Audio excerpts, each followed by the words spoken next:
ce stade des Alpes. Nous allons vivre l'entrée des deux équipes pour ce derby dit régional. Alain Perrin disait que c'est un derby qui manque de passé, de vécu pour qu'il déchaîne les passions.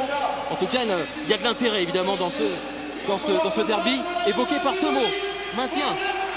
Oui, il peut, même si ce sont les mots des supporters grenoblois, pour les deux équipes. Ils vont également pour les deux équipes. Mais je crois que avec vous Eric, pour avoir côtoyé pas mal de monde de ces deux équipes, on les sent vraiment inquiets pour cette place de survie en Ligue 1 pour l'année prochaine. Et pour revenir sur Gomis, le fait que ce joueur ne débute pas la rencontre, il essaie peut-être un peu évacuer la tête aussi de cette pression. Et peut-être, comme vous le dites Eric, rentrer avec beaucoup plus de fraîcheur si Alain Perrin le sollicite. Jeannot, qui on le rappelle, détient le record d'invincibilité à domicile en Ligue 1 avec 1534 minutes sans prendre de but. Grandin. Boya. Peut-être une bonne occasion pour l'équipe de Grenoble avec le Camerounais. Courtois qui a laissé passer, qui va récupérer ce ballon. La feinte, la frappe pied gauche. Suite à ce très bon ballon de Grandin qui trouve Boya démarqué sur le côté droit. Sale quart d'heure pour David Sauger. Parce que ce soit Christophe Galtier ou que ce soit Alain Perrin, il le sermonne et lui passe un sacré savon. Comme je vous le disais tout à l'heure, ils estiment qu'il ne le presse pas assez haut. Attention, il y a Grandin qui va récupérer ce ballon, qui va tenter de lober Jeannot sur la barre transversale. Superbe action avec cette transversale à nouveau pour la déviation de la tête de Boya qui trouve Grandin, qui choisit le lob pour essayer de tromper Jeannot. Et malheureusement une nouvelle fois pour Grenoble. Et voilà donc cette transversale, déviation de la tête et Grandin, le ballon heurte juste le dessus de la transversale. Et les Stéphanois recommencent à les passes latérales pour trouver dans les pieds leurs hommes de couloir, que ce soit Payet ou Miralas. Sauget. Un long ballon à destination là-bas de Miralas. Il est passé, Miralas, la reprise et l'ouverture du score, mais qui est refusée. Oui, parce que Miralas, au moment où Robin allait intervenir de la tête, a poussé du bras. Et on revoit ce long ballon. Il n'y a pas de hors-jeu, ça c'est une évidence. Est-ce qu'il y a faute ensuite? On voit une petite mimine là sur l'épaule. Oui, on voit là Miralas là sur la transversale pousser un peu du coup de Robin. C'est pas flagrant, hein? Non, non, c'est ce que j'évoquais. Et on va les surveiller dans la surface de réparation. Il y a Tavleredis, c'est au cœur, près de César, sur la droite de votre écran. Benalouane qui surveille Payot. C'est bien tiré la tête de Boya. C'est repoussé de la main droite par Jérémy Jeannot en corner. Ballon très difficile parce que le gardien, il ne sait pas, on le voit dans la course devant le but, si des joueurs vont la toucher ou s'il va arriver avec un rebond. Mais Jérémy Jeannot bien placé sur ses appuis, a le réflexe de détourner ce ballon en corner. Corner tiré par Payet. Deuxième poteau avec cette reprise et la tête au-dessus de Kevin Miralas. La colère de Tavlaridis. Ah oui, parce que là... grosse occasion pour les Verts. Corner, remise de Benalouane. Ah oui. Et Gomis qui aura peut-être sa carte à jouer en deuxième période si le score en reste là. Le coup de sifflet d'Anthony Gauthier, 0-0. Le suspense reste entier dans ce duel entre concurrents directs pour se maintenir en Ligue 1. Et attention au coup de pied arrêté. On avait insisté en première période. C'est tiré par Batles là-bas. Et Jeannot qui réussit à repousser un Stéphanois encore une fois à terre. C'était presque un contact avec Boya. Long ballon de Courtois. Boya qui laisse passer la reprise de Morera.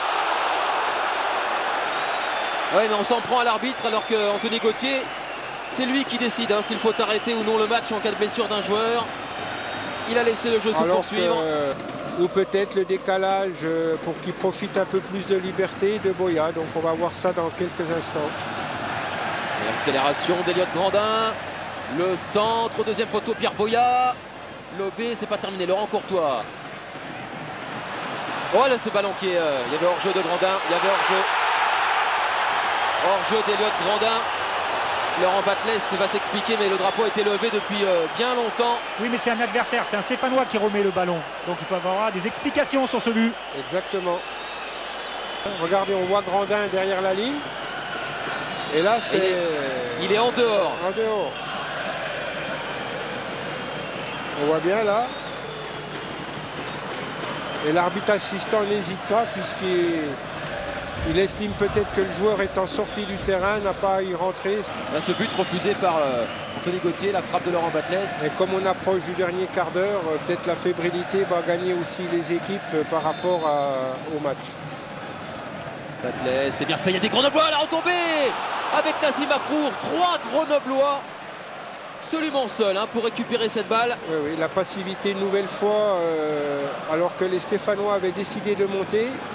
Dabo est resté en couverture, ce qui a permis à 3 joueurs grenoblois, dont Akrour, de se trouver seuls, mais ne pas exploiter cette occasion.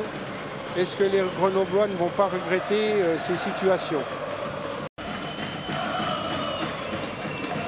Un ballon perdu, récupéré par Batles. Il y a Akrour devant lui, il y a Boya. C'est pour Akrour. Ouh, la faute! La grosse faute de Tavlaridis, qui a déjà pris un carton jaune. C'est le rouge direct.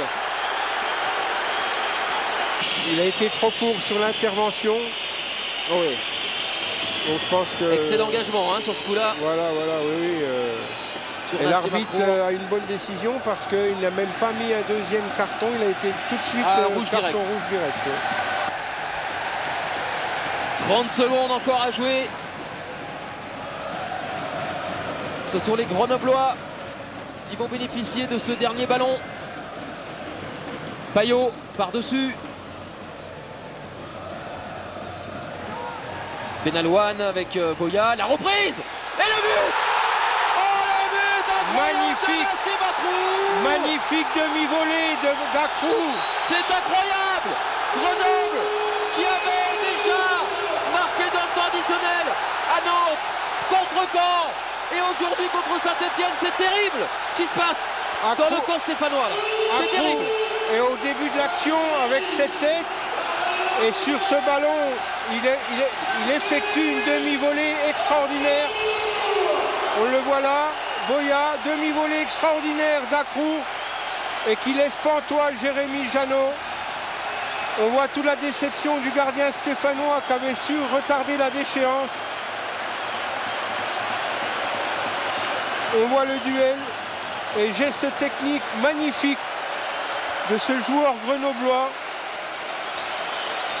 Ah, les Grenoblois sont vraiment les rois du Money Time. Et les Stéphanois, hélas.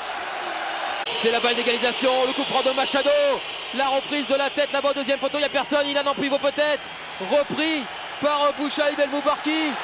Batles, c'est terminé.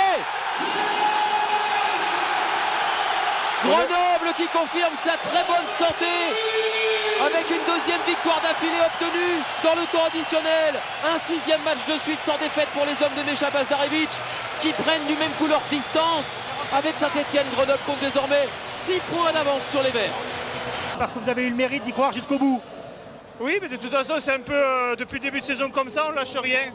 On a un groupe extraordinaire, on vit bien ensemble et on a envie de tous se maintenir ensemble parce que tout le monde le mérite. Merci Laurent.